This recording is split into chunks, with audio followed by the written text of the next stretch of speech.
After returning from his first perilous journey, Sindbad the sailor was once again a wealthy man. He lived in comfort in his home in Baghdad, surrounded by riches, fine food, and respectful company. Yet, deep inside, he felt a familiar stirring. Though he had earned peace, his heart longed for the excitement of the open sea, the call of faraway lands, strange creatures, and untold treasure. Unable to ignore the pull of adventure, Sindbad gathered his wealth, packed his belongings, and joined a new group of merchants setting out on a grand voyage. Their journey began smoothly. The ship was strong, the crew experienced, and the trade was good. They sailed from island to island, bartering goods and collecting rare items. Sindbad enjoyed the journey, meeting new people and seeing wonders he had never imagined. But, as with all great adventures, danger was never far behind. One day, the crew arrived at a remote island. It was quiet, lush, and seemingly uninhabited. While exploring, they stumbled upon something extraordinary. A giant, snow-white egg, larger than a house. At first, they were awed by its size and strange beauty, but curiosity soon gave way to greed. Believing they could eat the massive bird inside or perhaps sell its remains for a fortune, the sailors began breaking the egg open. What they did not realize was that the egg belonged to the roc, a mythical bird said to be powerful enough to carry elephants through the sky. As they damaged the egg, the cries of the baby bird echoed across the skies. Moments later, the heavens darkened, and two enormous rocs descended in a fury. Their wings stretched wide like thunderclouds, and their cries shook the sea.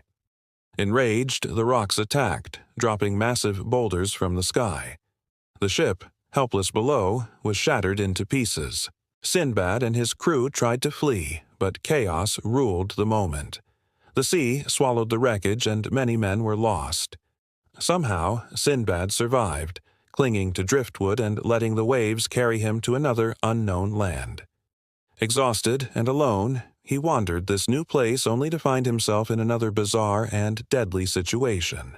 He had fallen into a hidden valley, one filled with countless sparkling diamonds. They glittered on the ground like stars, and it seemed Sindbad had stumbled into a treasure beyond imagination.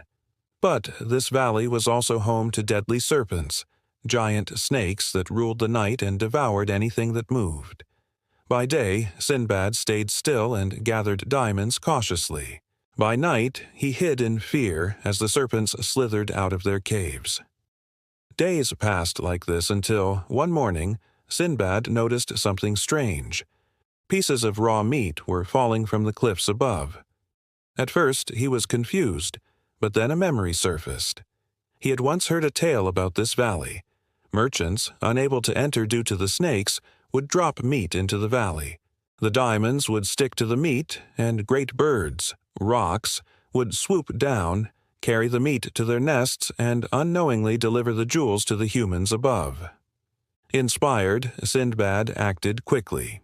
He tied himself to a large piece of meat using his turban and garments. He lay still, hoping his plan would work. Soon, a roc descended and lifted him into the sky, carrying both Sindbad and the diamonds away from the Valley of Death. The bird eventually dropped its meal, and Sindbad, merchants nearby were shocked to see a man land with the meat.